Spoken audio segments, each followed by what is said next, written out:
Hello everyone, welcome back to the channel. Moritz here again from Indie Rugby and quite a lot to cover. In this episode, we have the games of the weekend, obviously giving a bit of a review there. I'm going to try and be as quick as possible with that because I also want to touch on this weekend's Player of the Year event. And the full list is out.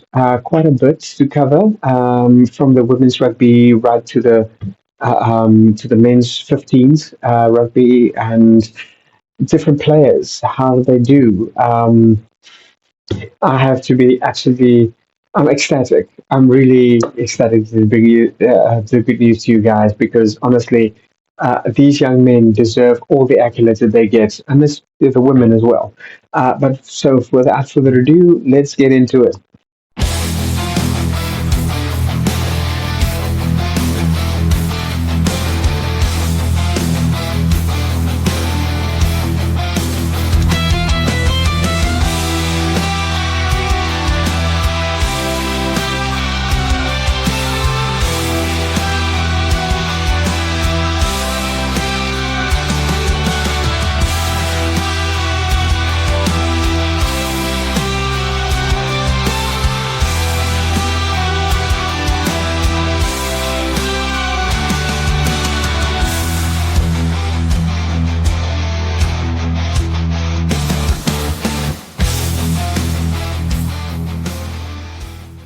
Well, as predicted, South African versus Wales. Welsh and the Italians really fought hard for every bit of inch of points that they got. Um, so all accolades to them. They honestly, yeah, they deserve kind of our praise in a certain way. They've given it their all. Points that we didn't expect them to actually be able to score. They did. Uh, Above all expectations, they managed to actually put some points on the board. Although, yeah, the end result scoreboard really doesn't paint a very good picture, especially for the Welsh Rugby Union, and as well for Italy. But you know what? These teams, Italy really, they haven't been a very strong team from the beginning. They're facing some, All Blacks, one of the strongest teams in the world. All Blacks, I think, is number two at this point in time, and yeah, it was a hard fought match. So all accolades, and to the Italians, you guys really did well against a very strong opponent. Well, Wales, yeah. Again, carry on the really bad performance for from the beginning of this year. I really didn't think they're going to make any kind of headway or difference to their playing style. I don't know what is going to happen to the head coach of Wales at this point in time. A lot of people have been talking that if they suffer a loss in this game, he'll have to hang up his coach. I don't think to be honest, I don't think his future with Welsh rugby is going to be any kind of bright if it is going to actually go anywhere further from here. But that remains to be seen. Not that I think that he has done a bad job. Wales really, try to jack up their defense. In some cases, did well. They did very well in their defense. But unfortunately, they couldn't hold back the Green Wave, suffering a 45-12 loss to the Springboks. Only being able to score two tries, one by James Botham and then Rio Dyer. Ben Thomas basically converting the only kicks that they have. So yeah, it wasn't.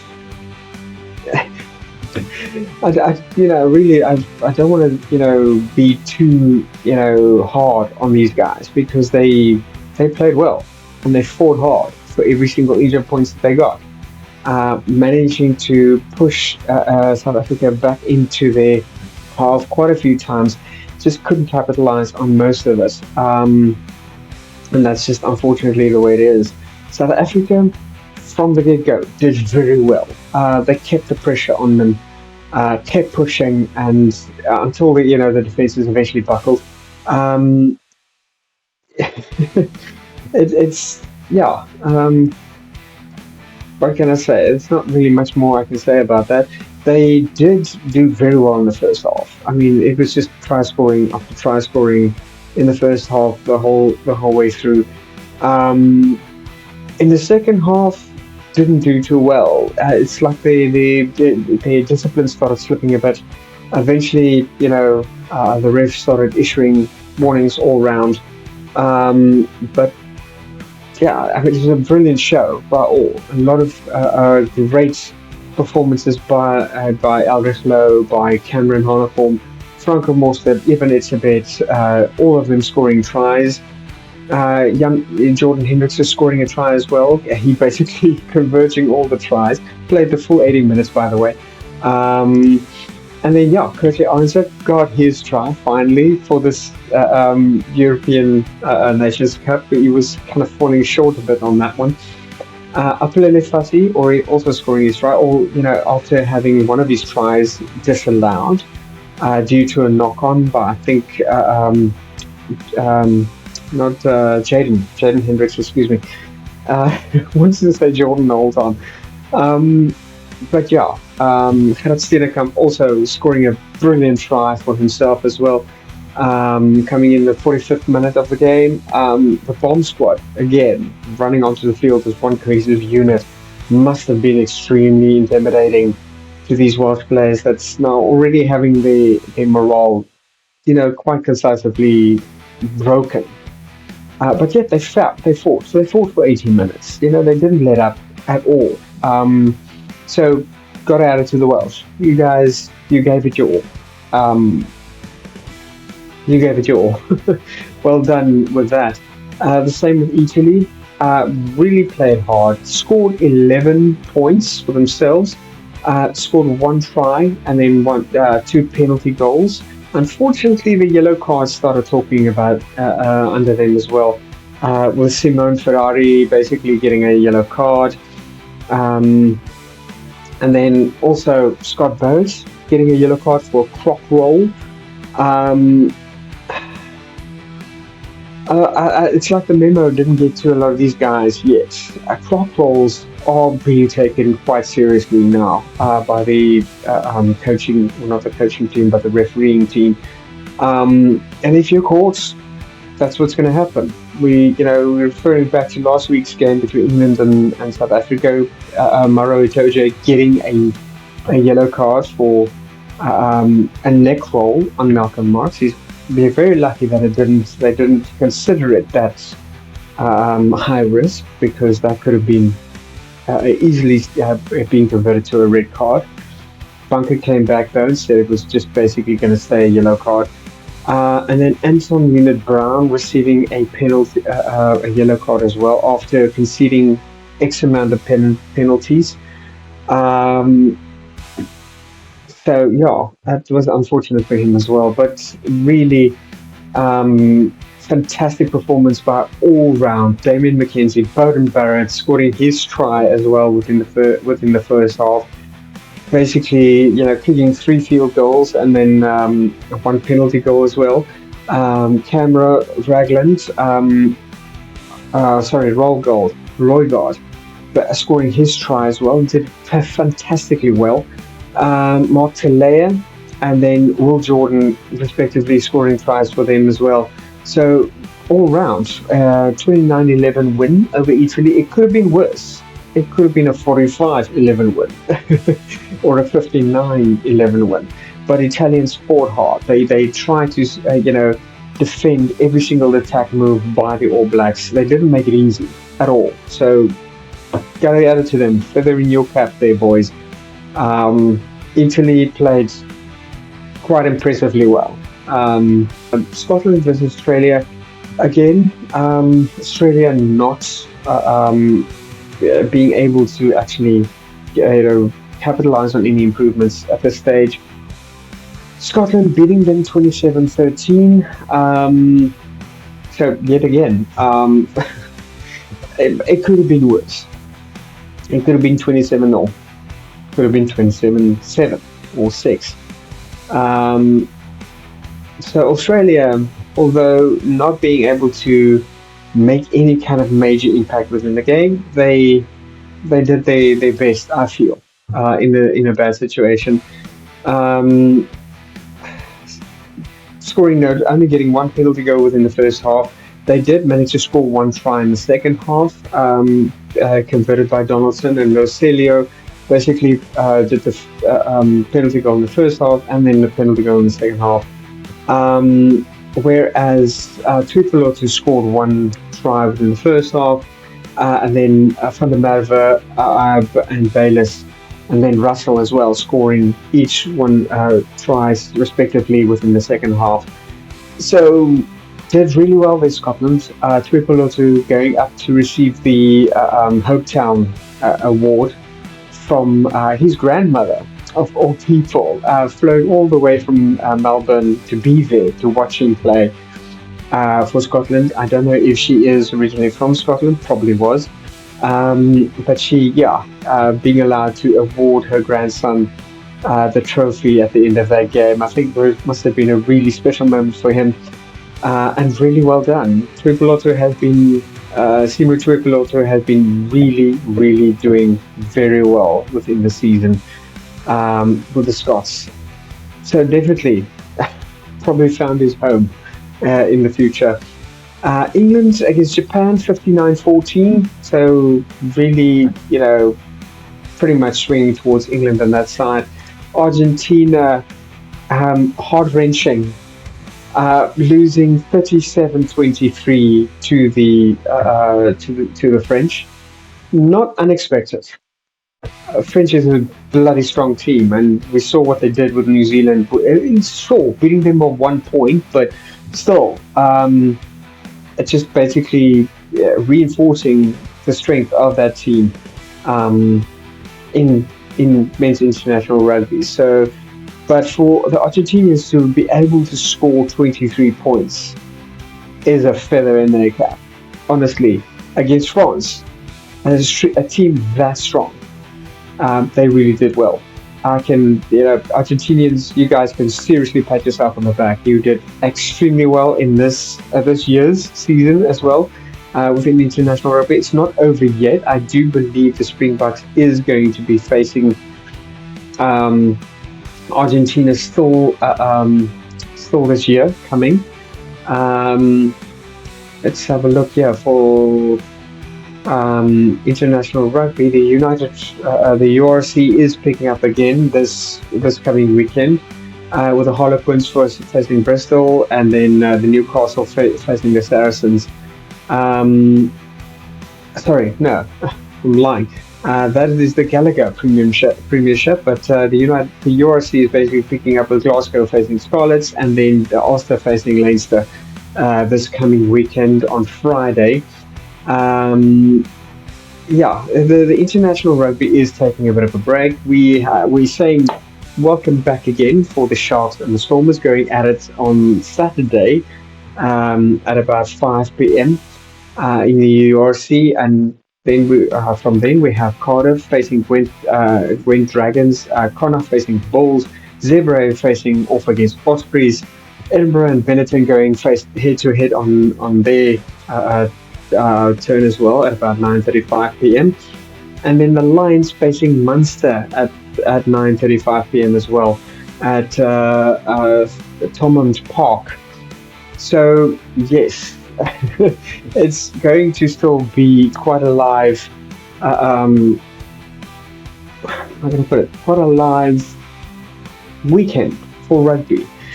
Internationals, we have Ireland facing off against Australia. Good luck, Australians. You're going to need it. Honestly, you're going to need it. Ireland has not, they've lost to South Africa. But they've been doing well in most of their other games. I do believe they also lost to New Zealand, if I'm not mistaken. But they have been doing very well themselves as well in this weekend. Now, for the gentlemen and gentlewomen of the hour, Sunday evening, it was the World Rugby award ceremonies for Players of the Year. Um, of the World Rugby Awards, basically. The full list of winners as um,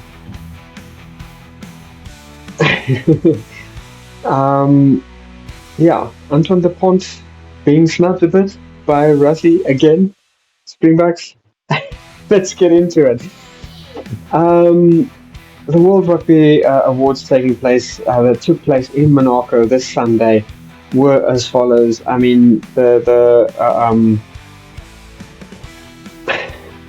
yeah, some of the big names. Dutoy, basically Chislin Colby as well for the Springboks. Let's just have a look here. So Peter Stephen Toy.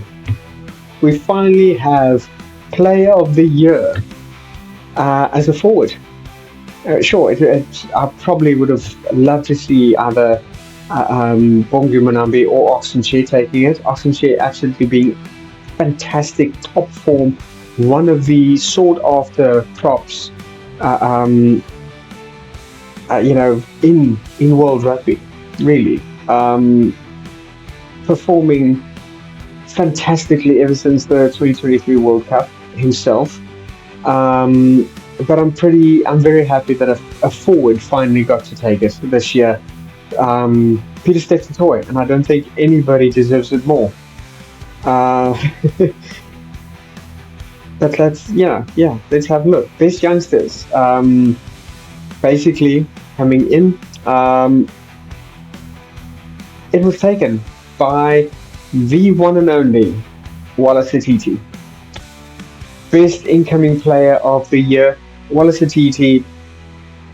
Again, nobody deserves it more. This kid really has shown his mettle, shown everybody that he is so versatile. Could be basically thrown in anywhere within a Springbok team and or Springbok All Black team and really do exceptionally well for himself.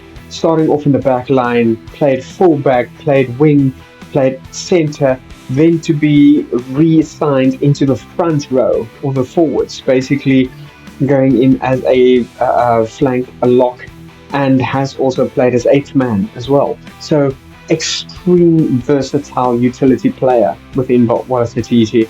And I don't think he actually thought he would go this far. Being chosen by Razor from out his club's play, I think he played for the Harlequins, to do so well. Nominations, obviously, for that one would also be Emmanuel Faye Wabaso. Our own Sasha Feinberg Nkomazulu was also a finalist in that one, and then Jamie Osborne for Ireland. But again, New Zealand's stood out clear with that, with Wallace Atiti taking that one quite comfortably. In the women's category, we had Maddie Fionati from England, Caitlin Halser from Australia, and then Hannah King from New Zealand, also making their countries very proud with their awards. We have also France's superstar Antoine Dupont. He might not have played many international games this year, but he did, make quite a bit of an impact as well with his nominations. Also being, I think he was chosen as the seventh player of the year for France. Going from 15 man to seventh player, and I believe there was a rumor going around that he did that specifically to try and stick it to the Springboks. The Springbok Sevens after they lost to the Springboks at the 2023 World Cup. Yeah, this is literally the kind of attitude from Antoine Dupont. Not just mouthing off the ref after losing their game, but literally trying to go into changing up his player style to sevens to kind of stick it to the world champions. Come on. Anyway, I don't know. What is your thoughts on that one? Let me know in the comments below. Yes, and then obviously we've had so many, on the. I think, yeah, it's just The players played well. Everybody that was received a nomination, that received an award, really deserved it. I think even Exhibit was also given an award. The one name that was, conspicuously absent from that, was Snyman. I think, he played well. So I would have loved to have seen his name at least there, within the nominations. To be honest there. So yeah, nominees for the World Player of the Year was Kalen Doris, Eben Etzebeth, and then Chisman Colby as well. So Eben Etzebeth beat out, Peter Steph Toy beating out some really big names within rugby. As honest feather in his cap. Well done, my boy. In the English women's team, the nominations was Pauline Bowden's Santos from France, and then Alex Matthews from England, as well as Alex Tassier from Canada. And it was the Ellie Kildan from England that finally took it. World Rugby Men's Sevens Player of the Year, I think, that was Anton Dupont. Him beating out Grandier and Kanga from France as well. Excuse me, I hope I'm pronouncing that correctly. And then Terry Kennedy from Ireland. World Rugby's Men 15 breakdown through Player of the Year. Breakthrough Player of the Year, Wallace Atiti. Very well done. Nominees for that was Sasha Farman Komzulu, as I already said, Emmanuel Waboso, and then Jamie Osborne. The World's Rugby Women's Breakthrough Player of the Year, Erin King, and she beat basically out Maddie Finawati. Hoping I'm pronouncing that correctly, from England, Caitlin Halser from Australia, and then Hannah King from New Zealand. The International Rugby Men's Try of the Year. Winner for that was Nolan Garrick from France. That was versus England in the Men's Six Nations Cup on the 17th of March. Scored a fantastic try in that game, beating out James Lowe from Ireland, Lorenzo Panti from Italy, and then Akaki from Georgia. Also scored a fantastic try against Australia in July of this year. International Rugby Players Women's Try of the Year, that goes to Marini Menega, also from France. Played against Canada on the 29th of September, where she scored that fantastic try there. International Rugby Players Special Merit Award goes to Vicky Cornborough from England as well for women's rugby there. The World Rugby Coach of the Year belongs to Jerome Deray from France.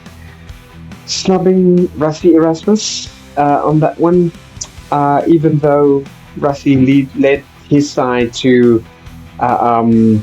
victory after victory after victory this year in the World Cup.